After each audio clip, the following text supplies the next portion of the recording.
Hi guys, welcome to PLC. आज के इस वीडियो में हम लोग कंस्ट्रक्टर ओवरलोडिंग के बारे में पढ़ेंगे। इससे पिछले वाला जो वीडियो था उसमें हम लोग कंस्ट्रक्टर के बारे में पढ़े हुए थे। कंस्ट्रक्टर क्या होता है, कैसे इसे बनाते हैं, आखिर क्यों कंस्ट्रक्टर बनाते हैं, इन सारे बातों को अगर जानना है तो आप पिछले वीडियो को देख लीजिए। अगर अभी तक आपने नहीं देखा है तो अगर आपने पिछले वीडियो को देख लिया है तो ये अच्छे से समझ में आपको आ जाएगा। तो कंस्ट्रक्टर ओवरलोडिंग को डिस्कस करेंगे हम लोग इस वीडियो में। तो इससे पहले आप सी प्लस प्लस में फंक्शन ओवरलोडिंग पढ़ चुके होंगे। अगर आप फंक्शन ओवरलोडिंग जानते हैं तो कंस्ट्रक्टर ओवरलोडिंग समझने में जरा सा भी देरी नहीं लगेगा। मतलब कि कंस्ट्रक्टर ओवरलोडिंग कहीं ना कहीं एकदम फंक्शन ओवरलोडिंग की तरह ही काम करता है और उसी तरह से इसे बनाते भी हैं। बस बात यह है कि क्लास के नाम पे एक कंस्ट्रक्टर का नाम रखा जाता है और जो मेंबर फंक्शन होता है उसको हम किसी भी नाम पे उसका नाम रख। बस यही जरा सा आपको अंतर देखने को मिलेगा फंक्शन ओवरलोडिंग और कंस्ट्रक्टर ओवरलोडिंग के बीच में। बाकी सारा कंसेप्ट वही है। जैसे हम लोग फंक्शन ओवरलोडिंग बनाते हैं ठीक उसी प्रकार से हम लोग एक कंस्ट्रक्टर ओवरलोडिंग भी बनाएंगे। तो आइए थोड़ा सा इसे पढ़ते हैं, फिर एक एग्जांपल भी करके हम लोग देखेंगे। Like function overloading, it is also possible to overload constructors. जैसे फंक्शन को ओवरलोड हम लोग करते हैं ठीक उसी तरह से कंस्ट्रक्टर को भी ओवरलोड कर सकते हैं। When a class contains more than one constructors, this is known as constructor overloading। देखिए, आपको पता है कि एक क्लास के अंदर एक ही हम लोग कंस्ट्रक्टर बनाते हैं, ठीक है। वो तो एक कंस्ट्रक्टर अभी तक हम लोगों ने बनाया था, लेकिन अगर एक से ज़्यादा आप कंस्ट्रक्टर बनाते हैं तो वो कंस्ट्रक्टर ओवरलोडिंग कहलाता है। तो वो कंस्ट्रक्टर कहीं ना कहीं किसी मायने में थोड़ा सा अलग होगा एक कंस्ट्रक्टर दूसरे कंस्ट्रक्टर से। दो कंस्ट्रक्टर हैं या चार कंस्ट्रक्टर हैं तो ये सब एक दूसरे से थोड़ा थोड़ा अंतर होगा। अंतर कहाँ होगा आपको आगे पता चल जाएगा। All constructors are defined with the same name as the class. Class के नाम पे कंस्ट्रक्टर बनता है, तो जितने भी कंस्ट्रक्टर अगर आप बनाते हैं उन सबका नाम क्लास के नाम से मैच होना चाहिए। All the constructors contains different number of arguments. देखिए, आपको पता है कि जब हम लोग ओवरलोडिंग करते हैं, फंक्शन ओवरलोडिंग करते हैं, तो कहीं ना कहीं नंबर ऑफ आर्गुमेंट और टाइप ऑफ आर्गुमेंट में अंतर करके चलते हैं। वही कंसेप्ट यहाँ भी अप्लाई करना है।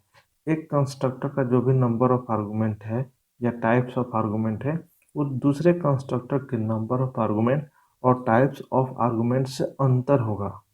मतलब दोनों में कहीं ना कहीं कुछ ना कुछ डिफरेंस होगा। Depending upon number of arguments the compiler executes appropriate constructor.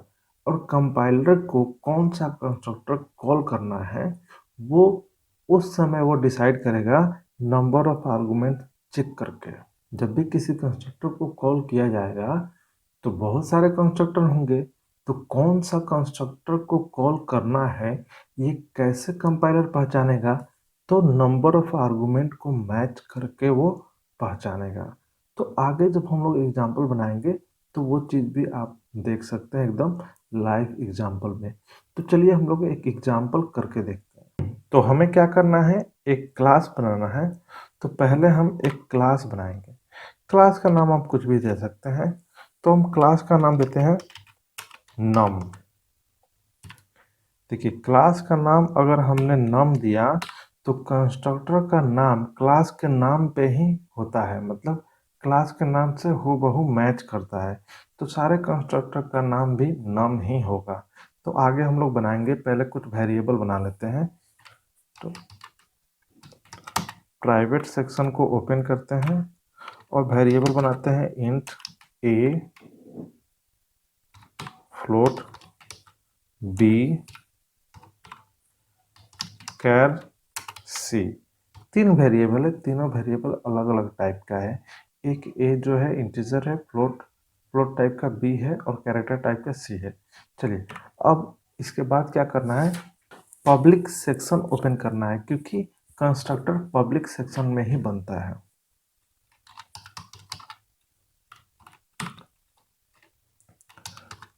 तो num नाम का हम कंस्ट्रक्टर बना रहे हैं।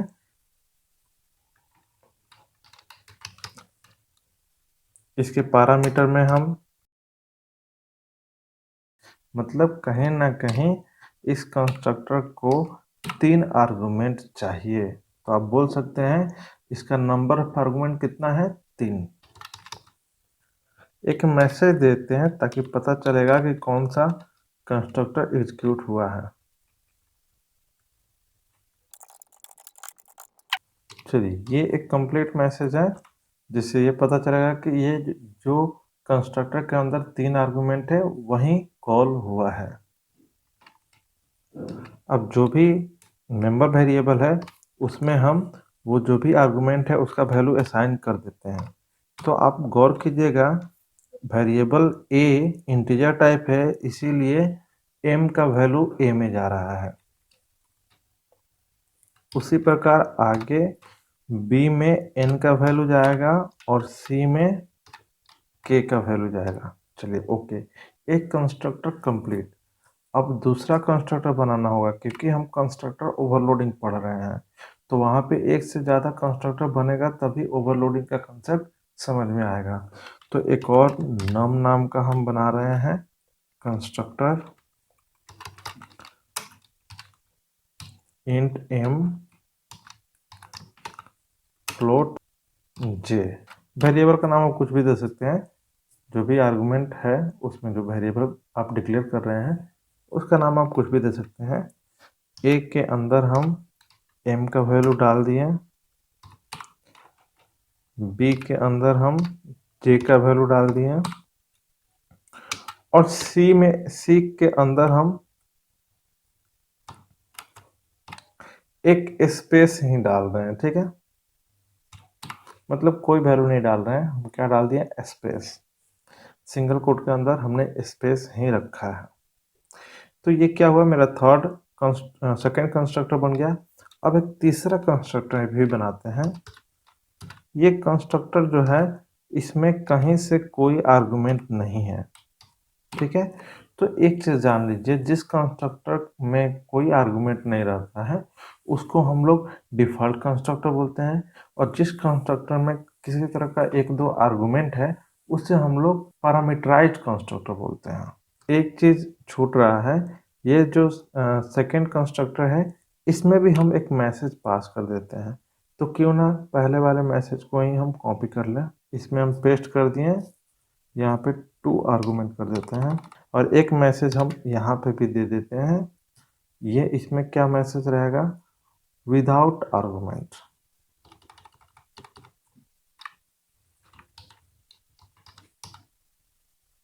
हो गया, और इसमें किसी तरह का कोई आर्गुमेंट नहीं है, लेकिन ये क्या करेगा, जो भी ए बी सी है इसमें ये नल ही स्टोर करेगा। नल एक कैरेक्टर होता है, नल का मतलब है कि कोई वैल्यू नहीं है, मतलब गार्बेज वैल्यू भी नहीं होगा।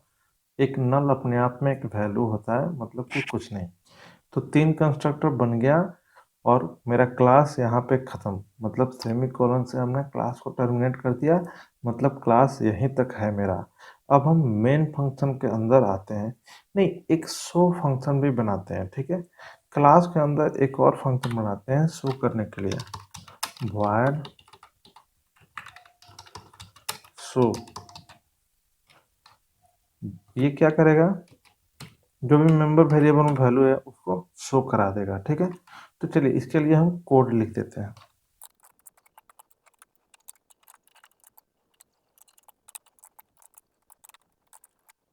चलिए, तो ये हमने एक लाइन का कोड लिखा, इसी में ए बी और सी तीनों का वैल्यू एक मैसेज के साथ हमने प्रिंट कर दिया। मतलब ए एक मैसेज के तौर पे आएगा, वेरिएबल का नाम और उसका वैल्यू भी उसके बगल में प्रिंट हो जाएगा। ठीक है, इतना आप अब समझ सकते हैं। चलिए, अब इसके बाद हम लोग क्या करते हैं, मेन फंक्शन के अंदर आते हैं। मेन फंक्शन के अंदर हमको क्या करना होगा, ऑब्जेक्ट बनाना होगा, और ऑब्जेक्ट बनाकर कहीं ना कहीं कंस्ट्रक्टर को कॉल करना होगा। तो जब हम ऑब्जेक्ट बनाते हैं उसी समय कंस्ट्रक्टर कॉल हो जाता है। तो num x, ये एक ऑब्जेक्ट हमने बनाया। तो अभी ये जो ऑब्जेक्ट बनाया तो इसमें अगर किसी तरह का वैल्यू पास नहीं कर रहे हैं तो ये डिफ़ॉल्ट कंस्ट्रक्टर को कॉल करेगा। चलिए पहले सब कोड को लिख देते हैं, फिर समझाते हैं।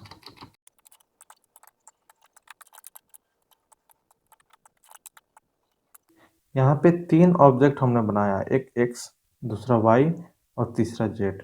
तो आप देख रहे होंगे कि जब हमने z बनाया तो z के समय किसी तरह का वैल्यू हम पास नहीं कर रहे हैं, तो ये क्या करेगा, ये इस कंस्ट्रक्टर को कॉल करेगा।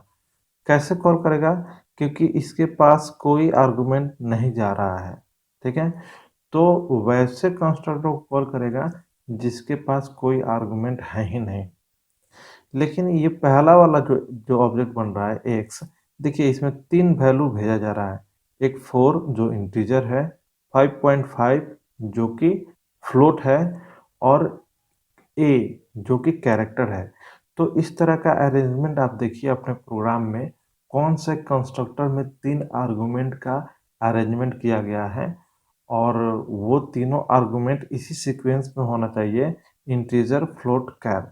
तो जो पहला वाला हम कंस्ट्रक्टर बनाए थे उसमें इस तरह का अरेंजमेंट था, तो ये पहला वाला कंस्ट्रक्टर को कॉल करेगा। और ये इसमें 2 वैल्यू भेज रहे हैं, 6 और फिर 7.5, मतलब एक इंटीजर दूसरा फ्लोट। तो ये दूसरा वाली कंस्ट्रक्टर को कॉल करेगा। तो यहाँ पे आपको देखने को मिलेगा कि कैसे हम कंस्ट्रक्टर ओवरलोडिंग करते हैं, और उन सारे एक एक कंस्ट्रक्टर से अगर काम लेना चाहते हैं तो कहीं ना कहीं उनके लिए उसी अरेंजमेंट में हमें वैल्यू पास करना होगा, उसी सीक्वेंस में वैल्यू पास करना होगा, ठीक है। तो चलिए अब हम क्या करते हैं, इसमें छोटा सा और कोड लिखते हैं शो फंक्शन को कॉल करने के लिए। चलिए ये प्रोग्राम कंप्लीट हो गया, अब हम इसे रन कराते हैं। तो देखिए ये प्रोग्राम रन कर गया, आपको दिख रहा होगा यहाँ पे।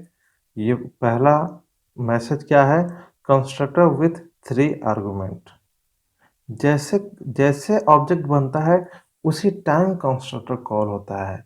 तो जैसे ऑब्जेक्ट बना है, जैसे ये ऑब्जेक्ट बना है, पहला कंस्ट्रक्टर कॉल हुआ है, तो पहला कंस्ट्रक्टर में एक स्टेटमेंट है सी आउट का, तो वो एग्जीक्यूट हुआ है, तो ये मैसेज आपको दिखने को मिला है। दूसरा, जैसे ऑब्जेक्ट बना है तो दूसरा कंस्ट्रक्टर कॉल हुआ है, तो उसमें एक सी आउट स्टेटमेंट है उस कंस्ट्रक्टर के अंदर, तो वो एग्जीक्यूट हुआ है, तो ये मैसेज आपको देखने को मिल रहा है। और एक लास्ट वाला जो ऑब्जेक्ट बन रहा है, तो ये लास्ट वाले कंस्ट्रक्टर को कॉल कर रहा है, कहीं ना कहीं विदाउट आर्गुमेंट वाले कंस्ट्रक्टर को कॉल कर रहा है। तो उसके अंदर एक सी आउट स्टेटमेंट है, वो क्या कर रहा है, एग्जीक्यूट हो रहा है, और ये मैसेज आपको देखने को मिल रहा है, ठीक है। तो अब आप कहीं ना कहीं इस चीज़ को समझ गए हैं कि कंस्ट्रक्टर ओवरलोडिंग कैसे बनता है, कैसे उसको हम लोग यूज करते हैं। चलिए अगर ये सब समझ में आया हो तो प्लीज़ लाइक कीजिएगा। अगर अभी तक सब्सक्राइब नहीं किया है आपने तो ज़रूर सब्सक्राइब कर दीजिएगा। मिलते हैं नेक्स्ट वीडियो में, तब तक के लिए थैंक यू।